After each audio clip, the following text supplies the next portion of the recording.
Brendan, when did you meet with Raheem Sterling this week? What was said, and have you had a similar meeting with Jordan Ibe? None of your business. I spoke to both players, fully aware of what has happened, and as I said, the young players that were learning. And then we talked about football. Just before we do talk about football though, Mario Balotelli received over 4,000 racist tweets, Daniel Sturridge over 1,000. What do you make of that? How does it affect the players? Do they talk about it, and what support can you give them? I was aware of the findings and obviously the studies, so, and I was shocked, to be honest, when I'd seen that. I think one message is one message too many, to be honest. I think it's something that, we support all the relevant organisations that are working to stamp all of this type of thing out, because it's, in the modern world and in modern football, it's obviously something that's, as you see from that study, it's very much there. So we need to eradicate all of this out of social life and obviously professional sport. And as I said, I think everyone, it's not just I think it's a responsibility of us all to help all the various organisations stamp it out. So yeah, I'd seen that. I was surprised and shocked, but we must all work together to stamp it out. For you, you're 2 games away from joining the long list of Liverpool managers who've won a trophy in their first 3 seasons. How do you feel about that? No, I think it's obviously it's a very long list of managers here that have been very successful at different eras and different times.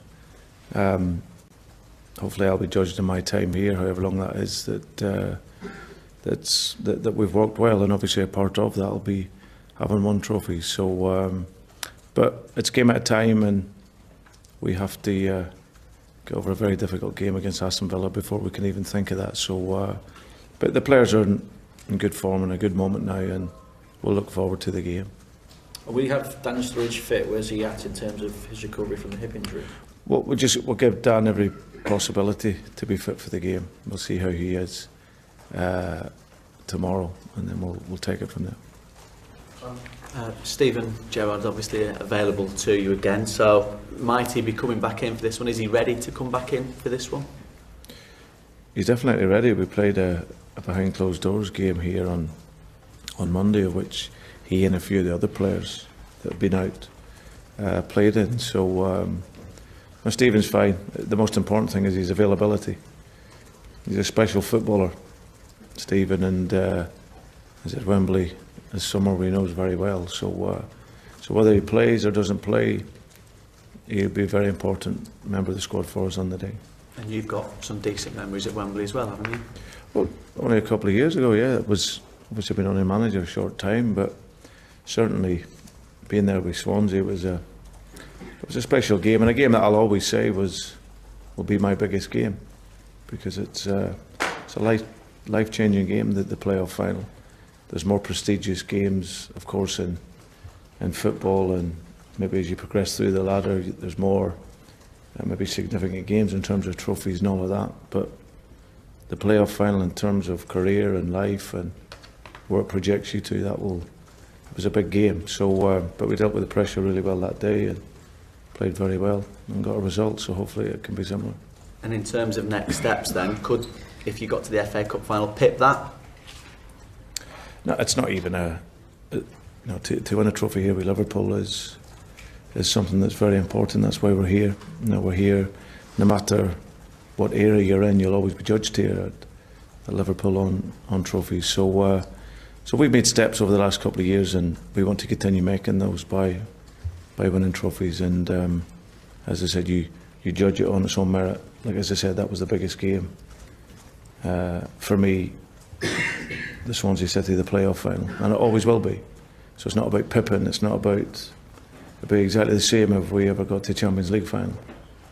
That game for me in my career will always be the biggest one. This one here, different circumstance. It's something that we want to do for the supporters. It's an incredible support we get here, and we want to send them home happy and as I said, arriving in another final, hopefully. Brendan, there are a few players around who've got the ability to take the game by the scruff of the neck than Steven Gerrard, and quite often you need that at Wembley. Players like that who can who can really be prominent throughout the game, and it must be wonderful to have him back and know that he can have that sort of influence for you. Yeah, he's a special player, Stephen. Still is. You know, he's been throughout his time. Incredible player who, in the main, is always in the big games, produced big goals and big moments, and always produces a great contribution to the team. So like I say, the most important thing was having him back. But as you say, he knows Wembley very well, and he's someone who, as I said, he's got a special quality. As far as Aston Villa are concerned, at the wrong end of the table for far too long, probably, when you look at the squad they've got. They've given you real problems at Anfield, haven't they, in recent seasons? And when Benteke's in full flight and the pace of Agbonlahor, that they can be a real threat. Yeah, if I analyse the home games, we've been probably caught on the counter-attack a number of times at home where we lost. We conceded a poor goal where we lost 1-0 at home from a corner, and that was a disappointing result. The year before that, they were better than us when they won. But away from home, it's always been totally different. We've always, in the main, controlled the game and played well. So controlled the counter attacks and, as I said, and put in a good performance. But of course, it's a different arena, different type of game. And Tim's done well since he's gone in. I think Paul Lambert, in his time there, done very well. I think obviously towards the end it was maybe difficult for Paul, and sometimes it shows you, even when you change a really, really good manager in Paul, that, as I say, sometimes it needs that change of management. But Tim's gone in and done well, brought a new sort of leadership to the group, and they've responded, and obviously they're still fighting down there. But really good result last week, and I like Tim. He's very passionate.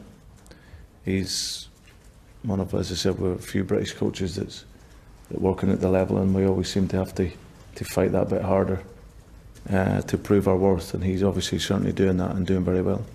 And what sort of difference is it going to make having Martin Skrtel available again? He's really been missed. He's a pivotal figure for you. Very much so. Very important. Been outstanding this season for us, whether we've played in a back four or back three, and I think in the last couple of years he's really come to the fore in terms of this team. So great to have him back. He looks fit and strong, and he'll be also available. And he just one final one. He appears to have developed new leadership qualities this season as well that have been missing really since Jamie Carragher's been out of the team. Yeah, he's very well liked and respected here at the club, Martin.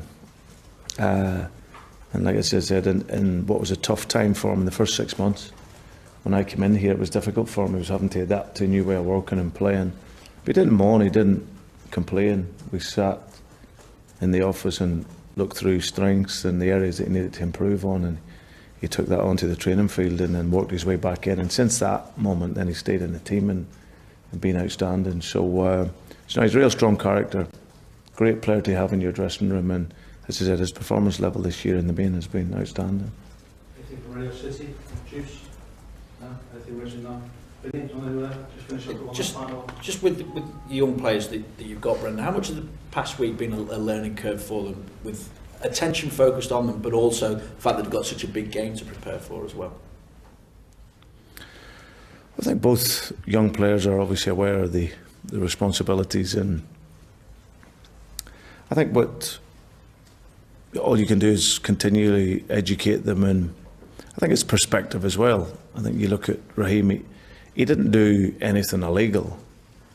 It was something that was maybe he looked back on in years to come, and probably wasn't the wisest thing to do it at this moment. But for me, it's more about the welfare of the two young players, making them aware of, as I said, the health issues that come with that, and also about the professionalism, and what you're representing, and that's very important.